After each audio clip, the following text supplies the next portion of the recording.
Sandy, are you there? Pick up, would you? Are you still holed up in your room playing games on your computer? You do know that you're a housewife. You have responsibilities. You know, like cooking and cleaning. I won't stand for this loafing off all the time. Is this you, Mother? I'm not at home right now. I had to go out for a while. Huh? You're out? Where? Hey, wait a sec. Don't tell me you used that spare key to get into her house. How many times have I said we need our privacy? You can't just go in and out of her house whenever you like. I thought Mark took that away from you. How'd you get it back, or did you make another spare somehow? Yes, just in case. I had another one made. What's wrong with that? Are you serious? Anyway, what are you doing going out on a weekday? You should be at home cleaning or cooking tonight's dinner for Mark. Don't tell me you're having an affair. I will not stand for it. Are you for real, Mother? Are you really asking me that? I really can't be doing this. I'm in the middle of the crosswalk texting this. Where the hell are you?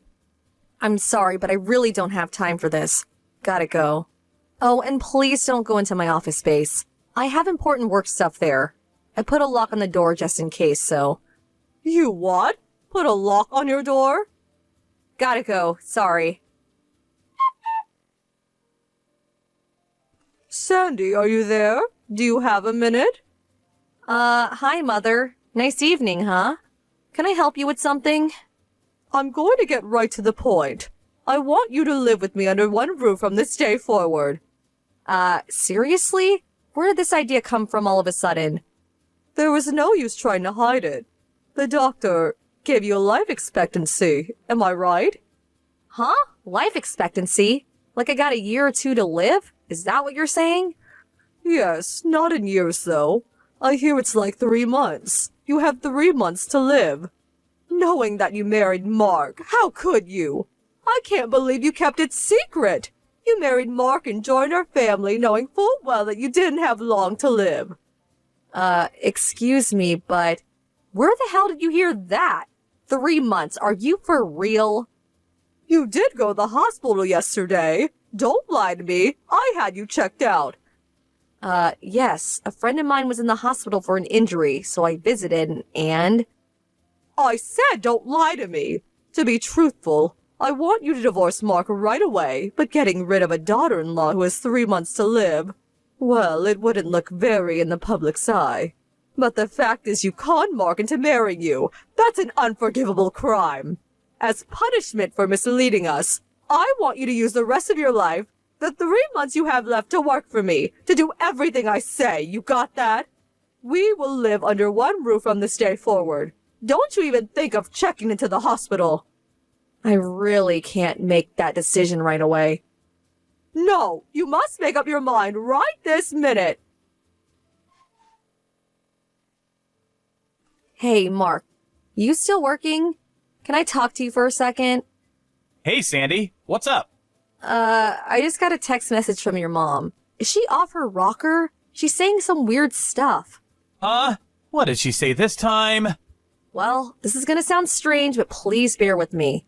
Apparently, I have a life expectancy of 3 months. I have 3 months to live, it seems. So, during these 3 months, she wants me to live with her and work as her slave until I die. She really must be off her rocker. You got that physical in the last month, right? The results said you were super healthy. Not a thing wrong with you. And you have 3 months to live? Who the hell told her that? Yeah, weird, huh? Wait a sec. Could it be about that?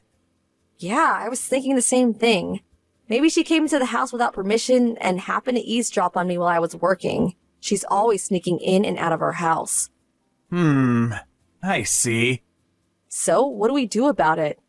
Yeah, well, we got everything prepared and ready to go, so what do you say? Is the mission a go? Roger that. Sandy, what's taking so long? I haven't received your answer yet. What are you going to do?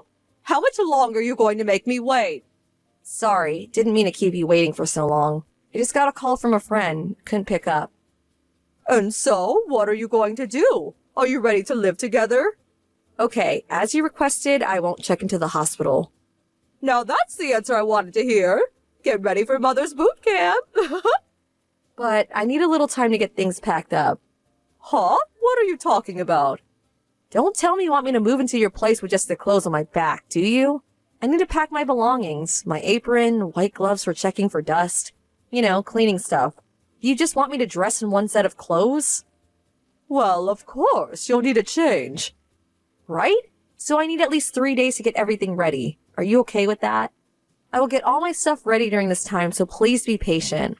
And another thing, the house will probably be really dusty while I'm getting prepared, and we all know you have a severe allergy when it comes to dust, so I urge you not to come to the house during this time, for your own good. You're right about that. Your place is dusty as it is, so... Yes, well, 3 days and I'm expecting you. Sandy, are you there? It's been 3 days. I take it you're all done packing and ready to come over. It's almost evening. Grab your luggage and get over here right away. I need you to prepare dinner. I also have a list of chores I want you to do starting tomorrow morning.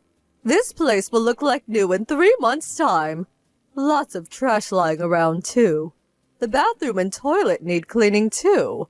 Oh, yeah, and fridge is packed with expired food. I need you to clean that all out and refill it. Like I said, dinner tonight. It's almost 5 p.m. Just get over here, would you? There's 3 days of dishes piled up in the kitchen sink, so you don't have much time before dinner time. I would hurry if I was you. You can run down to the grocery store before they close and pick up all the stuff you need. I would appreciate if you would foot the bill, too. I mean, you're not going to need the money in a few months anyway. I really want to eat some steak tonight, the best they have. A bottle of red wine to go with that steak would be fantastic. I'll leave it up to you to pick out a bottle. Not the cheap chili wine, but a nice bottle of French Bordeaux. Oh, hello, Mother. As for Mark and I, we just arrived at our new home about an hour ago. Huh? What are you talking about? Yeah, just got in. Of course, all our luggage is still on the way, of course. I'm really busy with work now, so we just brought the bare essentials. Right now, I'm hammering away at my computer. Gotta get this project done over the weekend. As for tonight's dinner, we're thinking of ordering out some Vietnamese food. There was a nice one down the street. Actually, red wine goes good with ethnic foods. Huh? What the hell are you blabbering about? I don't see any sign of your luggage arriving. You're nowhere in sight. Have you lost your mind? Maybe the doctor screwed up. Your life expectancy was short-lived? Excuse the pun. That must be it. You're losing it sooner than expected.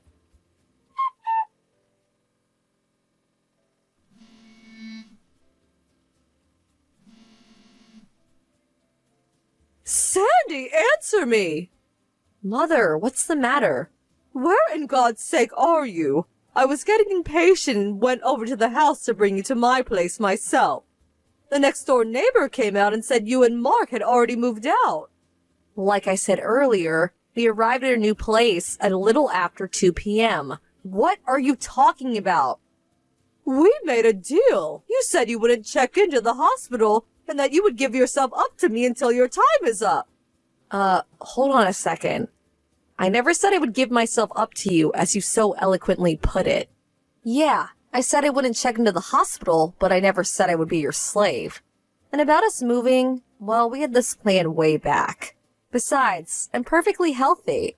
I just got a medical checkup last month and I passed with flying colors. No need for me to check into a hospital. Huh? What's going on here? What are you saying? What about the life expectancy? The fact that you have 3 months to live? Mother, you enter our home without permission and eavesdrop on our conversation. Am I right? That's probably when you heard about the 3-month life expectancy fantasy. Fantasy? No, I heard it loud and clear. That you only had 3 months to live. Clear as day. I heard it. It was some conversation that you were having online. The voice was through speaker, as I recall. What you heard was dialogue from a script. A script? What are you talking about? This involves my work, so I really can't talk in detail about it, but you do know that Mark is a scriptwriter, and also that he rents out a small office downtown. Well, more like small apartment hotel, where he can concentrate on his work. Yes, of course I know that. He says he can't concentrate on his work while at home. Too many distractions. He's always been that way. Even when he was living at home, he used to rent out a weekly apartment when he wanted to get work done. Yes, and that hasn't changed after we got married. As for me, I put aside a room in our home as my workroom. You knew we worked this way, but you would always sneak into our place without permission, always making sure Mark wasn't there, and interrupting my work. Huh? Are you still insisting that you're some sort of businesswoman? You're just a housewife. Can't you get that through your head? You're a housewife just locking yourself up in your little playroom like some high school geek. Mother, are you still saying such things? You've been saying the same old thing ever since we got married. But it's true, isn't it? Your son is a scriptwriter and has been working this way for years. Suddenly, I come into your life and you can't seem to accept the way we live. You should open your eyes and face the facts. What are you talking about? Mark says he'll explain the rest. So, that's all I have to say. Goodbye. Mom, are you there? So, you heard what Sandy had to say, right? Mark, where are you? Your neighbor said you moved out. What's going on? I learned that Sandy only had 3 months to live, but now I find out she's actually healthy as an ox. What's going on? But I was sure I heard Sandy speaking with somebody in her room, and I definitely heard that she had 3 months left to live. Like Sandy said earlier, that was a dialogue from a script. I wrote it. Huh? What are you talking about? The script I'm currently writing involves a woman who only has 3 months left to live. It's a tragic love story. Well, I wrote the script and dialogue, and then the voice actors take over and read the script. And then we edit and synchronize that on the PC. Sandy handles all of the editing work. Oh, okay. Not sure how all that works, to be honest. Well, simply put, Sandy is our script editor. She edits the actual voice recordings and synchronizes that to the images. You probably heard the edited dialogue that Sandy was working on. The part where the doctor tells the main character that she only has 3 months to live. The timing of your eavesdropping was spot on. You probably thought someone was talking to Sandy and telling her the bad news. I can't believe this. So that was all an act. They were actors' voices. Yep. So, Mom, we have to live our own lives. We can't have you disrupting our daily lives. So, I'm sorry to say this, but we no longer want any contact with you. Huh? No contact? What do you mean? You're cutting me off? I'm your mother, for God's sake. Well, actually, I always wanted to say something. You've always been super nosy about everything I did. That's why I had to work outside the home. Even in school, I always did my homework at the library or at the park. You do remember that, right? Well, you said you couldn't concentrate at home. You need to work where it was quiet. Right. It was because of you. You would always interrupt and nag on me all day. That's why I couldn't concentrate. Huh? Me? You couldn't concentrate because of me? Yes. You would always come into my room and complain about this or that. It drove me batshit. And when I was writing my scripts, I needed to concentrate completely on my work. With you nagging me constantly, it was impossible. Well, because I couldn't concentrate, it eventually affected my work. So what I did was rent out a small apartment hotel and use it as my office. A place where I would have zero interruptions. Nobody breathing down my neck. I eventually got used to this style of working and continue this way even after getting married to Sandy. Sandy is a film editor by trade. I met her on a project we worked on together. She never had a problem with her folks interrupting her work, so she continued her style of working after we married, but as it turned out, Sandy started getting hounded. But I thought she was just a housewife, not a film person. Actually, I told you all about her and her current job, but I guess you didn't bother to hear any of it. I thought she quit after you guys got married. I told you 100 times that we would continue working together as a team after we got married. This is a clear-cut case of abuse. Huh? I was only trying to. I am at the end of my rope. Mom, you harping on about this or that has really affected our work. We had to do something drastic to put an end to it. We just could not go on like this any longer. So please, we want you out of our lives.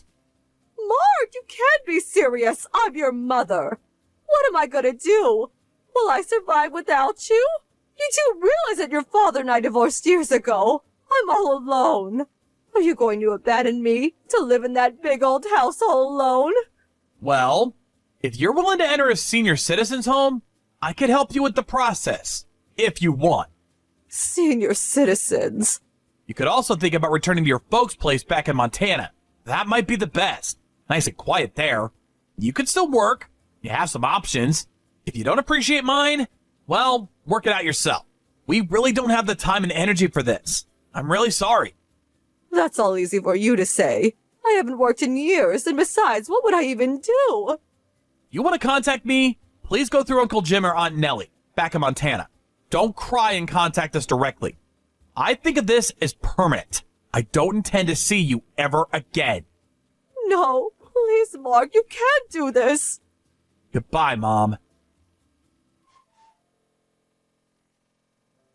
At first, we intended to just move far away, but I think something snapped inside Mark when he heard that his mother truly believed that he had only 3 months left to live. His mother actually seemed to revel in it, and that she was going to use me as a slave for the 3 months I had left of my life. Such a callous attitude. That was probably it. We had leased our current house some time back, and we're just looking for the right opportunity to put our plans into motion. And his mom gave us that. It was the right decision to move far from her, and to keep her address a secret. As for my mother-in-law, she was in shock for a couple of weeks, but I heard that Mark's uncle convinced her to return to her parents' home in Montana. But it seems she started nagging her other relatives, mainly her nephew's new bride, which again got her kicked out of the family. Last I heard, she's still living in Montana, but in another town far from her parents' place. Apparently, it's a tiny beat-up apartment.